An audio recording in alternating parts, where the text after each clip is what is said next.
بسم اللہ الرحمن الرحیم۔ السلام علیکم ناظرین محترم ساتھیو، ابو جہل اسلام کا بدترین دشمن تھا۔ وہ نبی صلی اللہ علیہ وآلہ وسلم کو اور دین اسلام کو نقصان پہنچانے میں کسی بھی حد تک جا سکتا تھا۔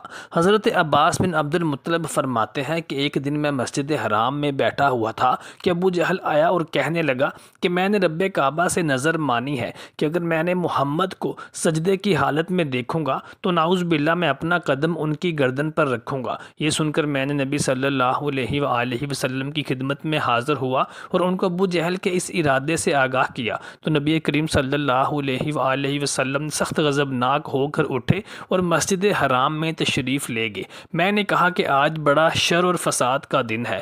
نبی صلی اللہ علیہ وآلہ وسلم نے وہاں جا کر سورہ علق کی تلاوت شروع کی۔ جب اس آیت پر پہنچے کہ بے شک انسان سرکشی کرنے لگتا ہے اس بنا پر کہ وہ اپنے آپ کو مستغنی دیکھتا ہے، اس کے بعد نبی صلی اللہ علیہ وآلہ وسلم نے حرم شریف میں نماز شروع کی تو ایک شخص نے ابو جہل سے کہا کہ وہ دیکھو محمد صلی اللہ علیہ وآلہ وسلم آ گئے ہیں، تمہیں اپنی نظر یاد ہے نا کہ تم نے کیا نظر مانی تھی؟ ابو جہل نے سنا تو کہنے لگا تم وہ نہیں دیکھ رہے جو میں دیکھ رہا ہوں۔ باخدا آسمان کا سارا افق مجھ پر مسلط کر دیا گیا ہے اور نہ چاہتے ہوئے بھی محمد صلی اللہ علیہ وآلہ وسلم کو کوئی نقصان نہیں پہنچا سکتا۔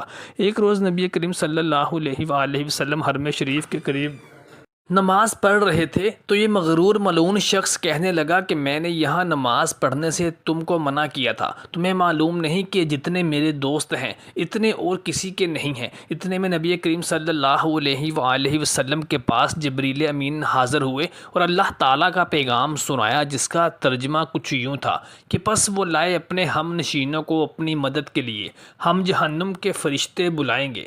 جبریل امین نے کہا کہ اللہ کی قسم اگر اس نے اپنے دوستوں کو بلایا تو اس وقت عذاب کے فرشتے اسے پکڑ لیں گے۔ ایک دن نبی کریم صلی اللہ علیہ وآلہ وسلم نماز ادا کر رہے تھے تو ابو جہل آپ صلی اللہ علیہ وآلہ وسلم کے قریب آیا اور کہنے لگا کیا تمہارے سامنے محمد اپنے چہرے کو معاذ اللہ خاک آلود کرتا ہے، یعنی جب سجدہ کرتا ہے تو مٹی پیشانی پر لگ جاتی ہے؟ لوگوں نے کہا ہاں۔ اس ملعون نے کہا کہ لات و عزا کی قسم اگر میں نے اس کو اس طرح نماز پڑھتے ہوئے دیکھا تو میں اس کی گردن کو اپنے پاؤں سے روند ڈالوں گا نعوذ باللہ اور اس کے چہرے کو گرد آلود کر دوں گا نعوذ باللہ۔ چنانچہ یہ اپنے اس ناپاک ارادے کو عملی جامہ پہنانے کے لیے نبی کریم صلی اللہ علیہ وآلہ وسلم کے پاس گیا اور آپ صلی اللہ علیہ وآلہ وسلم کی گردن مبارک پر اپنا ناپاک پاؤں رکھنے کی کوشش کرنے لگا، لیکن کچھ دیر بعد ہی اس کے ساتھیوں نے دیکھا کہ ابو جہل وہاں سے ہڑبڑا کر بھاگ آیا اور اپنے چہرے کو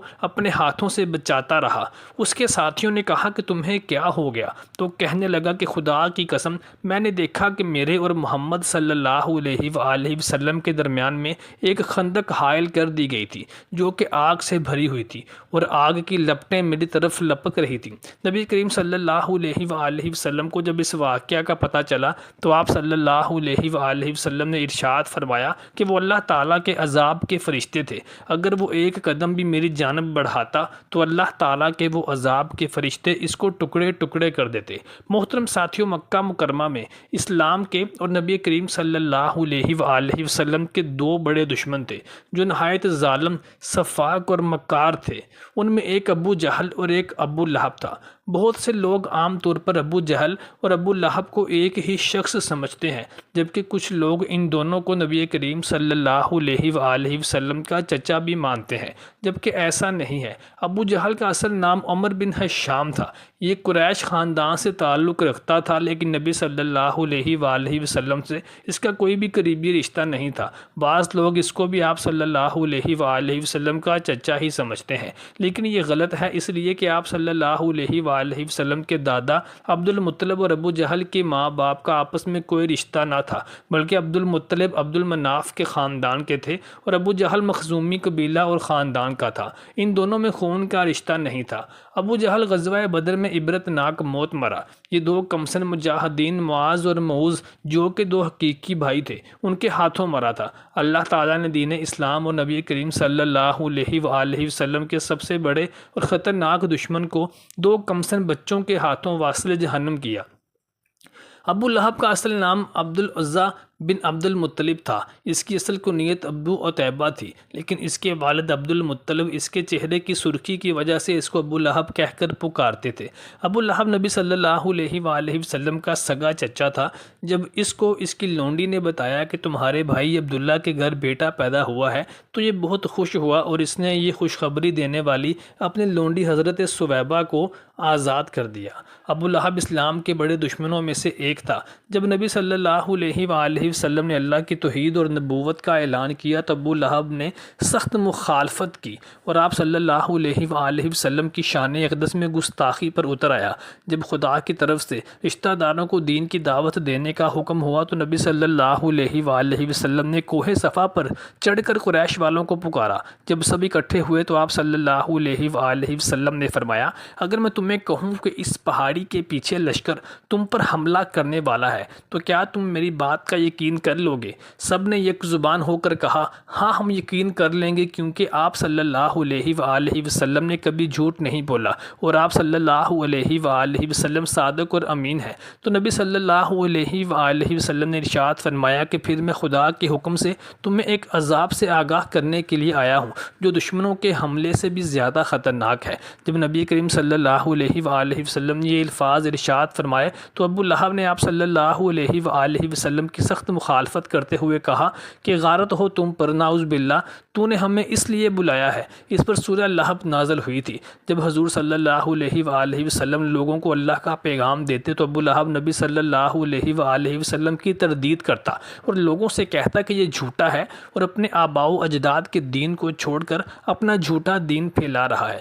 بعض روایات میں آتا ہے کہ ابو لہب نے کوہ صفا پر چڑھ کر نبی کریم صلی اللہ علیہ وآلہ وسلم کو قتل کرنے کے لیے نبی صلی اللہ علیہ وآلہ وسلم پر پتھراؤ بھی کیا۔ یہ آپ کا اتنا مخالف تھا کہ جب نبی صلی اللہ علیہ وآلہ وسلم کے بیٹے عبداللہ بن محمد کا انتقال ہوا تو ابو لہب بہت خوش ہوا اور دوڑتا ہوا اپنے ساتھیوں کے پاس گیا اور کہنے لگا کہ محمد صلی اللہ علیہ وآلہ وسلم کا بیٹا فوت ہو گیا ہے اور ان کی نسل ختم ہونا شروع ہو گئی ہے۔ اس کے جواب میں اللہ تبارک و تعالیٰ نے سورہ لہب نازل فرمائی، جس میں ابو لہب کو اور اس کی بیوی کو شدید عذاب کی وعید سنائی گئی، اور اللہ تعالیٰ نے فرمایا کہ ابو لہب کے ہاتھ ٹوٹ جائیں، اس نے میرے نبی صلی اللہ علیہ وآلہ وسلم کی شان اقدس میں گستاخی کی تو کی کیوں؟ اور اللہ تبارک و تعالیٰ نے سورہ کوثر نازل فرمائی، جس میں اللہ تبارک و تعالیٰ نے ابو لہب کو جواب دیا کہ اے میرے پیارے نبی صلی اللہ علیہ وآلہ وسلم، آپ غم نہ کھائیں، بے شک دشمن کی نسل ختم ہوگی اور ہو کے رہے گی، اور آپ صلی اللہ علیہ وآلہ وسلم کے لیے تو کثرت ہی کثرت ہے۔